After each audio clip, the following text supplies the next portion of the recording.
விக்னேஸ்வரன் இந்தியாவினுடைய எடுபிடி 13 அவர் தமிழ் மக்கள் பேரவைக்குள் வருகின்ற பொழுது வந்து தமிழ் தேசிய கூட்டமைப்பு 2015ஆம் ஆண்டு அக்டோபர் மாதம் 1ஆம் தேதி ஐக்கிய நாடுகள் மனித உரிமைகள் பேரவையிலே நிறைவேற்றப்பட்ட தீர்மானத்தில் இன நல்லிணக்கம் தொடர்பாக வலியுறுத்தப்பட்டிருக்கின்ற கோரிக்கைகளை நிறைவேற்றுகின்ற விதமாக நாட்டுக்கு ஒரு புதிய அரசியல் ஜாப்பை உருவாக்கப் போகிறார்கள். அந்த அரசியல் ஜாப்பை ஒற்றையாட்சியாகவும் அதே நேரம் இந்த 13ஆம் திருத்தச் சட்டத்தை அடிப்படையாக கொண்டதையே தீர்வாகவும் வலியுறுத்தி அவர்கள் அந்த அரசியலமைப்பை கொண்டு வரப் போகிறார்கள். அதற்கு இடமளிக்கக்கூடாது. நாங்கள் தமிழ் தேசம் இறைமை சுயநிர்ணய உரிமை அடிப்படையில் ஒரு சமஷ்டி யாப்பை தயாரித்து நாங்கள் தயாரிக்க பண்ணுவதற்கான ஒரு அழுத்தமாக நாங்கள் இந்த பேரவை ஊடாக வந்து ஏற்படுத்த வேண்டும் என்று சொல்லித்தான் தமிழ் மக்கள் பேரவைக்குள் வந்திருந்தவர் ஆனால் வந்த பிற்பாடு நான் முன்னர் சொன்ன விதமாக அந்த பேரவையினுடைய தீர்வு திட்டத்தை குழப்புவதற்கு எல்லா முயற்சிகளையும் எடுத்து அது பயனற்று போன நிலையிலே தன்னை ஒரு நேர்மையான தேசியவாதியாகவே வீடம் போட்டுக்கொண்டு 20ஆம் ஆண்டு நடந்த நாடாளுமன்ற தேர்தலில் வெற்றி பெற்ற பிற்பாடு நாடாளுமன்றத்துக்கு சென்ற நாளில் இருந்து அவர் 13ஆம் திருத்தச் சட்டத்தை தான் தீர்வாக வலியுறுத்தி செயல்பட்டு கொண்டிருக்கின்றார். ஆகவே அவருக்கு அந்த நிலைப்பாட்டை வலியுறுத்தியது இந்தியாவினுடைய கட்டளை தான். 2009ஆம் ஆண்டு மே 21ஆம் தேதி இந்தியாவினுடைய தேசிய பாதுகாப்பு ஆலோசகர் நாராயணனும் வெளிவார செயலாளர் சிவசங்கர் மேனனும் கொழும்புக்கு வந்து கூட்டமைப்பு தலைவர்களுக்கு இட்ட கட்டளையின் பிரகாரம் 13ஆம் திருத்தச் சட்டத்தை தீர்வாக ஏற்றுக்கொள்ள வேண்டும் என்று அவர்கள் கட்டளையிட்டிருந்தார்கள். அதை எங்களுடைய கட்சித் தலைவர் கஜேந்திரகுமார் பொன்னம்பலம் மாத்திரம்தான் அன்று அதை நிராகரித்திருந்தார். அதற்கு பிற்பாடு கூட்டமைப்பினுடைய போக்கு அதே பாணியிலே தான் இருந்தது. ஆனால் 15ஆம் ஆண்டுக்கு பிற்பாடு தான் 15ஆம் ஆண்டு இறுதிப் பகுதியிலே தான் இந்த நிலைப்பாட்டோடு இல்லை என்பது போன்று காட்டி தமிழ் மக்கள் பேரவைக்குள் வந்து கஜேந்திரகுமாரையும் உள்ளடக்கி தமிழ் மக்கள் பேரவையினுடைய தலைமைத்துவத்தை தான் கைப்பற்றி கொண்டு அதே ஒற்றையாட்சி பாதையில் கொண்டு செல்ல முற்பட்ட பொழுதுதான் பின்னர் நாங்கள் பேரவையில் இருந்து வெளியேற வேண்டிய ஒரு சூழல் ஒன்று ஏற்பட்டிருந்தது.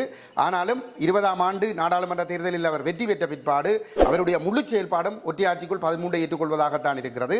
இது இந்தியாவினுடைய கட்டளைப்படிதான் நடைபெற்றுக் கொண்டிருக்கிறது.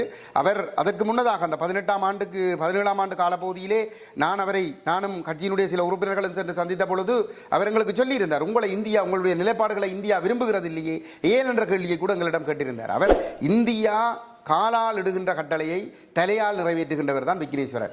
ஆகவே அவர் என்னை பொறுத்தவரையிலே வந்து அவர் இந்தியாவை பிடிகொடுக்க கூடாது என்பதற்காக இந்தியாவுடைய உண்மையான நிகழ்ச்சிகளை எங்களுடைய தமிழ் அரசியலை இந்தியா பலிக்கடாவாக்கி தன்னுடைய நலன்களை நிறைவேற்ற முற்படுகிறது என்கின்ற அந்த உண்மையை மக்களுக்கு காட்டிக் கொடுக்க கூடாது என்பதற்காகத்தான் அவர் சொல்லுகிறார் இந்தியா இதற்கு பின்னால் இல்லை என்று சொல்லி. ஆனால் நிச்சயமாக அந்த தேவை என்பது இந்தியாவுக்கு தான் இருக்கிறது. அதாவது ரணில் விக்ரமசிங்கவை வெல்ல வைக்க வேண்டுமாக இருந்தால் தமிழ் மக்கள் வாக்குச்சாவடிகளுக்கு செல்ல வேண்டும். தமிழ் மக்களுடைய மனநிலை வாக்குச்சாவடிகளுக்கு செல்வதாக இல்லை.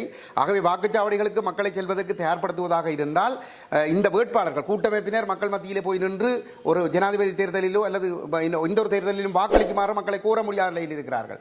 ஆகவே அப்படி மக்கள் வெறுப்படைந்திருக்கிற ஒரு நிலைமையிலே அந்த மக்கள் மத்தியிலே ஒரு உற்சாகத்தை ஏற்படுத்த வேண்டுமாக இருந்தால் நாங்கள் இந்த அரசு மாற்றி விட்டது, இவர்கள் எல்லாம் சரிவர மாட்டார்கள், நாங்கள் நாங்கள் எல்லாரும் ஒரு உறுதியாக ஒற்றுமையாக ஒரு முடிவெடுத்து விட்டோம், ஒற்றுமையாக எங்களுடைய நிலைப்பாட்டை வெளிப்படுத்தினால் சர்வதேசமும் எங்களுக்கு ஒன்றை தந்துவிடும் என்ற ஒரு எண்ணப்பாட்டை மக்களுக்கு காட்டி மக்களை தேர்தலுக்கு தயார்படுத்துகின்ற ஒரே நோக்கத்துக்காகத்தான் இவர்கள் இந்த பொது வேட்பாளர் என்ற விடயத்தை கையில் எடுத்திருக்கிறார்கள். அந்த பொது வேட்பாளர் நிச்சயமாக தேர்தல் அப்படி ஒருவர் நிறுத்தப்படுவாராக இருந்தால் அவர் தேர்தல் பரப்புரைகள் முடிவடைகின்ற 72 மணி நேரத்துக்கு முன்னதாக அவர் அறிவிக்கக்கூடும். நாங்கள் ஒரு பிரதான வேட்பாளர் நாங்கள் ஒரு இணக்கத்துக்கு வந்துவிட்டோம், அவர் எங்களுடைய கோரிக்கைகள் அனைத்தையும் ஏற்றுக்கொள்வதாக சொல்லியிருக்கிறார். ஆகவே நீங்கள் அந்த பிரதான வேட்பாளருக்கே வாக்களியுங்கள் என்று சொல்லி தாங்கள் விலகுவதாக சொல்லக்கூடும். அல்லது இரண்டாவது விருப்பு வாக்கை அந்த குறிப்பிட்ட ஒரு நபருடைய பெயரை சொல்லி அவருக்கு வாக்களியுங்கள் என்று சொல்லக்கூடும். ஒருபொழுதும் இவர்களுடைய இன்னுமொரு குறிக்கோள் தமிழர்கள் விரக்தியடைந்து வெறுப்படைந்து தேர்தலை பகிஷ்கரிக்கின்ற ஒரு அணுகுமுறைக்கு வந்துவிடக்கூடாது. அது தமிழர்களுடைய பேரம் பேசும் சக்தியை தமிழர்களுக்கு உணர்த்திவிடும். ஆகவே அப்படி ஒரு சம்பவம் நடைபெறக்கூடாது என்பதற்காக இவர்கள் இந்த பொது வேட்பாளர் என்கின்ற விடயத்தை கையில் எடுத்திருக்கிறார்கள். அதற்கு பின்னால் இந்திய மேற்குலகம் முழுமையாக நிற்கிறது. இதை மறைப்பதற்காக விக்னேஸ்வரன் இந்த மாதிரியான ஒரு பொய்யை சொல்லுகிறார்.